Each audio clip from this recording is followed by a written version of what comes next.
మిత్రులారా, గతంలో మనం స్థూల శరీరం గురించి వివరంగా తెలుసుకున్నాం. ఇప్పుడు సూక్ష్మ శరీరం గురించి తెలుసుకుందాం. Let us know about mental body. సూక్ష్మ శరీరం అంటే అబ్స్ట్రాక్ట్ బాడీ. ఇది కనిపించకుండా ఉన్నటువంటి శరీరం.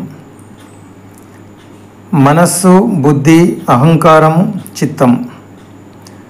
Mental body includes mind, intellect, ego and consciousness. 5 organs of sense. పంచ జ్ఞానేంద్రియాలు. ఇవి కంటికి మన సూక్ష్మ శరీరంలో ఉన్నటువంటి గుణాలు. ఇవే కన్ను, చెవి, ముక్కు, నాలుక, చర్మం. ఇవి జ్ఞానేంద్రియాలు. పంచ కర్మేంద్రియాలు ఫిజికల్ బాడీలో మనం వాటిని తెలుసుకున్నాం. అదేవిధంగా పంచభూతాలతో ఈ ప్రపంచం, విశ్వం ఏర్పడింది. ఆ భూత తత్వాలు శరీరంలో కూడా ఉన్నాయి. ఎందుకంటే శరీరము సృష్టిలో అంతర్భాగం కాబట్టి పంచభూతాలతో ఏర్పడిన సృష్టిలాగా శరీరంలో కూడా పంచభూత తత్వాలు ఉన్నాయన్న విషయం మనం గతంలో స్థూల శరీరం గురించి తెలుసుకునేటప్పుడు వాటిని తెలుసుకోవడం జరిగింది.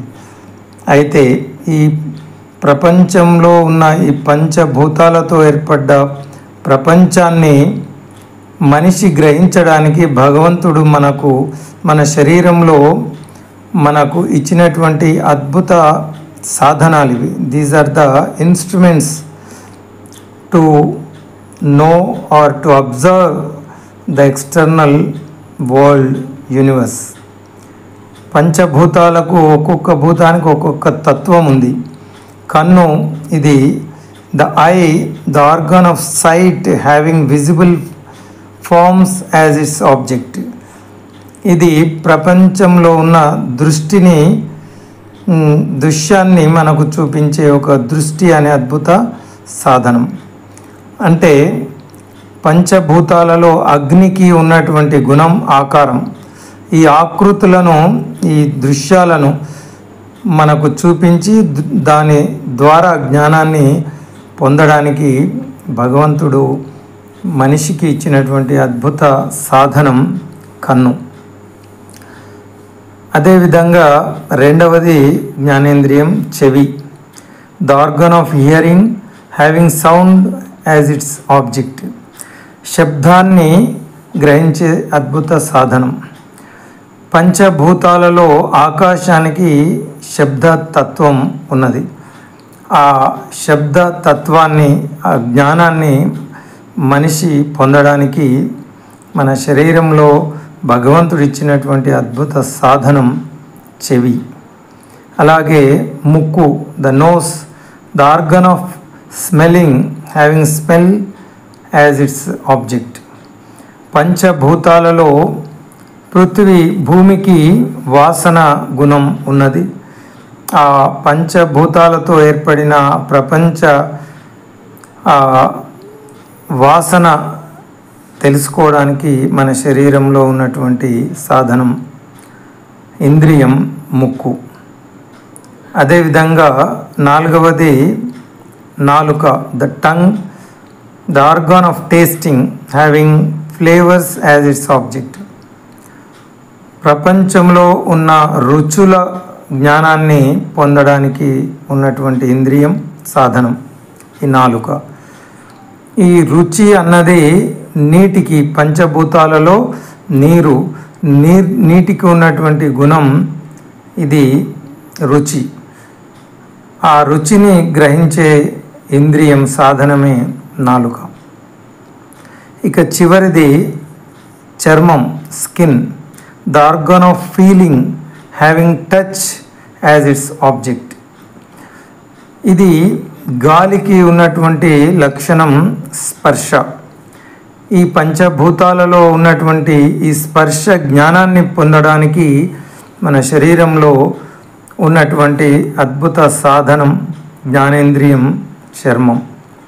ఈ విధంగా ప్రకృతి ఈ విశ్వం పంచభూతాలతో భగవంతుడు సృష్టిస్తే ఈ విశ్వ రహస్యాలు పంచభూతాల లక్షణాలను గ్రహించడానికి మన శరీరంలో ఈ 5 జ్ఞానేంద్రియాలను ఉంచడం జరిగింది.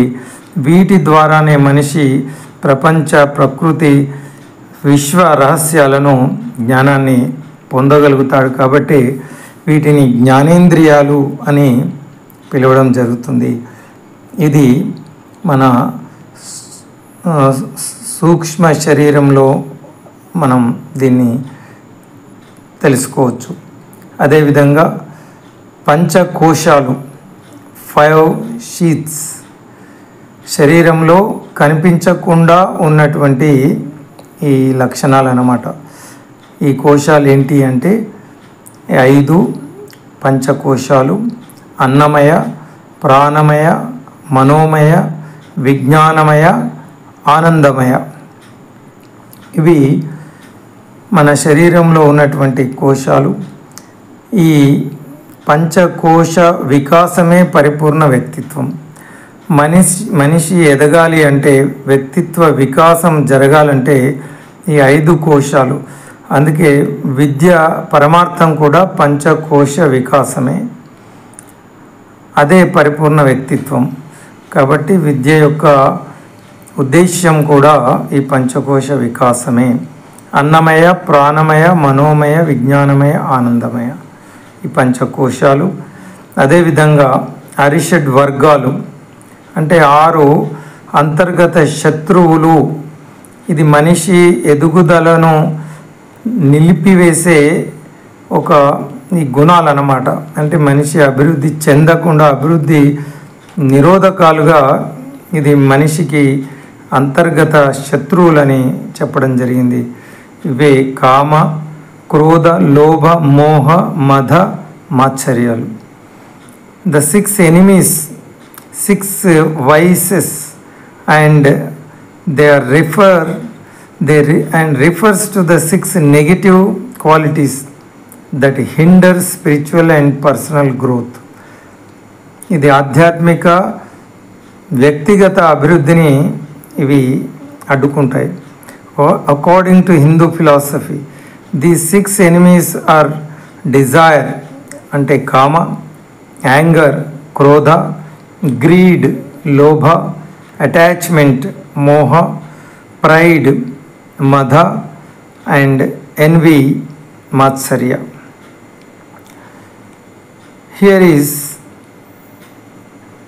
a detailed explanation about this Arishad Varga. Kama, desire or lust, the intense craving for pleasure and gratification leading to attachments and worldly distractions. ఈ కామము అంటే కోరికలు. ఇవి భౌతిక సుఖాల గురించి మనిషి పడే తాపత్రయాలు. ఇవి ప్రపంచంతో మనిషి బంధించబడేటట్టు చేస్తాయి. ఇవే డిస్ట్రాక్షన్స్. మన లక్ష్యం మనం చేరుకోకుండా మనల్ని ఇవి అడ్డుకుంటాయి. ఈ కామము, లస్ట్, డిజైర్ అన్నది it is craving for pleasures and gratification that leading to attachments and worldly distractions. ఇది మొదటి శత్రు. రెండవది క్రోధం, anger are hate, a state of intense emotion often leading to aggression and destruction. ఇది భావోద్వేగానికి గురి చేస్తుంది క్రోధం. ఈ క్రోధము తర్వాత ఇది డిస్ట్రాక్షను, నాశనానికి దారితీస్తుంది. భగవద్గీతలో క్రోధోద్భవతి సమ్మోహ, సమ్మోహాత్ స్మృతి విభ్రమ, స్మృతిభ్రంశాత్ బుద్ధినాశ ప్రణశ్యతి అని. క్రోధం వల్ల మనిషి ఎలా పతనమవుతాడో గీతాచార్యులు చక్కగా వివరించారు. మరి ఈ కామం వల్ల మనిషి మరి ప్రపంచ ఇంద్రియ విషయాలకు వాటి పట్ల ఎలా అవుతాడో అటాచ్మెంట్. సో ఈ డిజైర్ లీడ్స్ టు అటాచ్మెంట్. ఈ చింతన వల్ల మనం ఆ విషయాలకు బంధించబడతాం. ఈ attachment leads to anger, and anger ultimately leads to self destruction. ధ్యాయతో విషయాన్ పుంస. ఈ విషయాల పట్ల, ఇంద్రియ విషయాల పట్ల చింతిస్తూ ఉంటే అది ఆ విషయాలకు మనల్ని బంధించి వేస్తుంది. ఈ బంధము, అటాచ్మెంట్ తర్వాత క్రోధంగా మారుతుంది, సాంగత్యాన్ని ఏర్పరుస్తుంది. సంఘాత్ సంజాయతే కామాత్ క్రోధో విజాయతే. అంటే ఈ సదా విషయ చింతన వల్ల మనిషి ఆ విషయాల పట్ల సాంగత్యాన్ని అంటే అటాచ్మెంట్ను పొందుతాడు. ఈ అటాచ్మెంట్, సాంగత్యమే తర్వాత అది కోరికకు కారణమవుతుంది. కోరిక క్రోధాన్ని కలిగిస్తుంది. క్రోధం వల్ల స్మృతి భ్రంశము, బుద్ధి నాశనము, మనిషి పతనమైపోవడం జరుగుతుందని చక్కగా భగవద్గీతలో వివరించినట్టే ఈ అరిషడ్ వర్గాలలో మొదటి రెండు కామము, క్రోధం.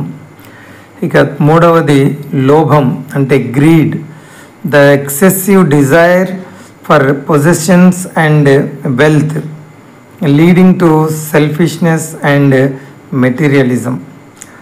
Necessities are different from these pleasures.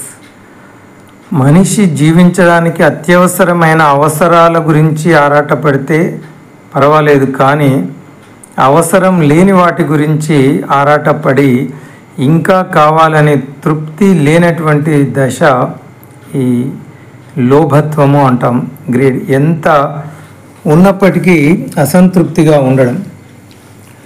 భాగవతంలో బలి చక్రవర్తితో వామన అవతారంలో ఉన్న శ్రీ మహావిష్ణువు చెప్పినట్టు, తృప్తించెందని వాడు,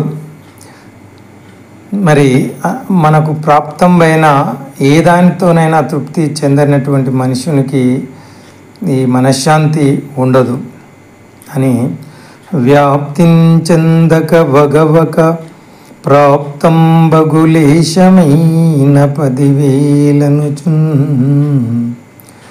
తృప్తించెందని మనుజుడు సప్తద్వీపంబులనైన చక్కన్బడునే. మరి వ్యాప్తించెందక వగవక ప్రాప్తం బగులేశమైన 10,000 తృప్తించెందని మనుజుడు సప్తద్వీపంబులనైన చక్కన్బడునే అని బలి చక్రవర్తితో ఉన్నదానితో తృప్తి చెందాలి అని చెప్పి, ఆ తృప్తి లేని మనిషి ఎక్కడ వెళ్ళినా సప్త ద్వీపాలు దాటినా వానికి మనశ్శాంతి లభించదు అంటాడు. అందుకే లోభి ఎప్పుడూ ప్రశాంతంగా సంతృప్తిగా ఉండడు. ఇది ప్రధాన శత్రువుల్లో మూడవది. ఇక నాలుగవది మోహం, attachment delusion. The clinging to worldly attachments and the illusion of permanence hindering spiritual awareness. దూజాటి సత్య హరిశ్చంద్ర నాటకంలో అద్భుతమైన ఈ మోహాన్ని ఎలా తెంచుకోవాలో అద్భుతమైన ఆ కాటి సీనులో అద్భుతమైన వైరాగ్యాన్ని మనకు ఒక చక్కటి పద్యం ద్వారా అందించడం జరిగింది. మాయామేయ జగంబె నిత్యమని సంభావించి మోహంబునన్ నా ఇల్లాలని నా కుమారుడని ఎంతో అల్లాడినయి శరీరము ఇప్పుడీ చితిలోన కాలుతున్నప్పుడు ఆ పుత్రుడు రాడు,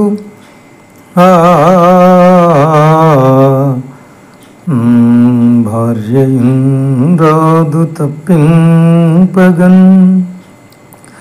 మాయామేయ జగంబె నిత్యమని సంభావించి మోహంబునన్నా ఇల్లాలు నా పుత్రుండని ఎంతో అల్లాడిన ఈ శరీరము ఈ చితిలో కాలుతున్నప్పుడు ఆ ఇల్లాలును రాదు పుత్రుడును రాడు తప్పింపగన్ అని అద్భుతంగా మరి బ్రతుకున్నప్పుడే ఈ భవబంధాలు మోహ మాయ మనిషిని కప్పివేస్తుంది అని చెప్పి శ్మశాన వైరాగ్యాన్ని చక్కగా వ్యక్తపరిచినట్టు మనిషికి ఈ మోహాన్ని కలిగించేది అటాచ్మెంట్, ఇది ఒక శత్రువు.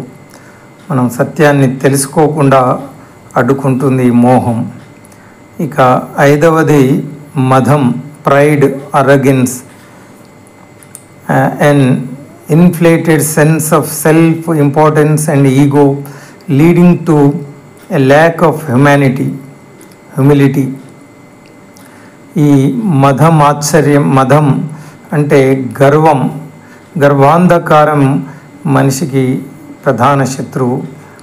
ఒక కర్రలో అగ్ని ప్రవేశిస్తే దాన్ని దహించి బూడిదగా మార్చినట్టే మనిషిలో అహం ఉన్నప్పుడు ఆ మనిషిని అది దహించి వేస్తుంది. ఈ అసూయ, అహంకారం. చివరిది మాత్సర్యము అంటే envy, jealousy, the feeling of resentment and unhappiness towards others. ఇతరుల సుఖాన్ని చూసి ఓర్చుకోలేని అసూయ, ఇతరుల విజయాన్ని, others success or positions leading to inner turmoil.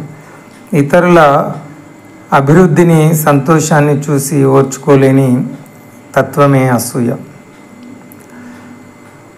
ఈ అసూయ, అహంకారము ఇది అగ్ని లాంటివి, అవి శరీరాన్ని దహించి వేస్తాయి. అసూయయను మురికి కూపమందు మునిగినాను, అహంకృతిని అలంకృతిగా తలను దాల్చినాను.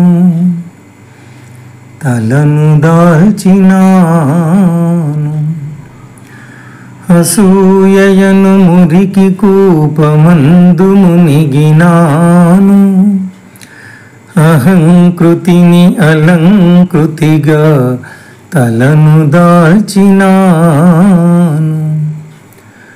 నేల విడిచి కర్ర వదిలి సాము చేసినాను, నేల విడిచి కర్ర వదిలి సాము చేసినాను. నాలో నీ ఉన్నావని నిజం మరచినాను. ఏలా నన్ను బ్రోతువో శ్రీ రఘురామ. అసూయయను మురికి కూపమందు మునిగినాను, అహంకృతిని అలంకృతిగా తలను దాల్చినాను. నేల వదిలి కర్ర విడిచి సాము చేసినాను. నాలో నీ ఉన్నావని నిజం మరిచినాను. ఎలా నన్ను బ్రోతువో ఓ రామ, ఎలా నన్ను బ్రోతువో ఓ రఘురామ అంటూ మరి ఈ ఆత్మ పరమాత్మతో ఉన్న సంబంధం తెలుసుకోవాలి. సకల శాస్త్రాలు ఆత్మ సాక్షాత్కారం కోసమే ఉన్నాయన్న విషయాన్ని గ్రహించాలి. మరి అదే మన అన్ని ప్రతి అండపిండ బ్రహ్మాండమంతా నిండి ఉన్నటువంటి ఆ పరమాత్మ తత్వాన్ని గ్రహించాలి. ఈ సూక్ష్మ శరీరం, దిస్ ఇస్ అబ్స్ట్రాక్ట్ బాడీ, ఇందులో మనస్సు, అదేవిధంగా కనిపించినటువంటి మనసు, బుద్ధి, అహంకారము, చిత్తము.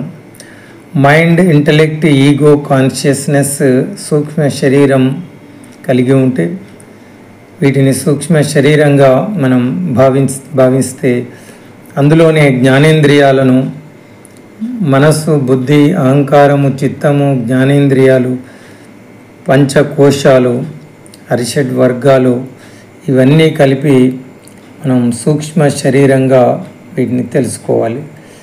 This is our abstract mental body which includes mind, intellect, ego, consciousness and 5 organs of sense and 5 sheaths, panchakoshalu, and 6 enemies, arishad vargalu, kama, krodha, lobha, moha, madha, matsaryalu. This is the desire, anger, greed, attachment, pride and envy. This is all about the abstract body, that is mental body. ఇది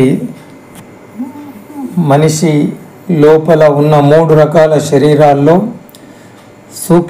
స్థూల శరీరం మొదటిది, రెండవది సూక్ష్మ శరీరం, మూడవది కారణ శరీరం. మొదటిది ఫిజికల్ బాడీ గురించి ఆల్రెడీ మనం తెలుసుకున్నాం. ఇందులో మనం రెండవ mental body or abstract body గురించి తెలుసుకున్నాం మిత్రులారా. హరి ఓం. ఓం తత్సత్.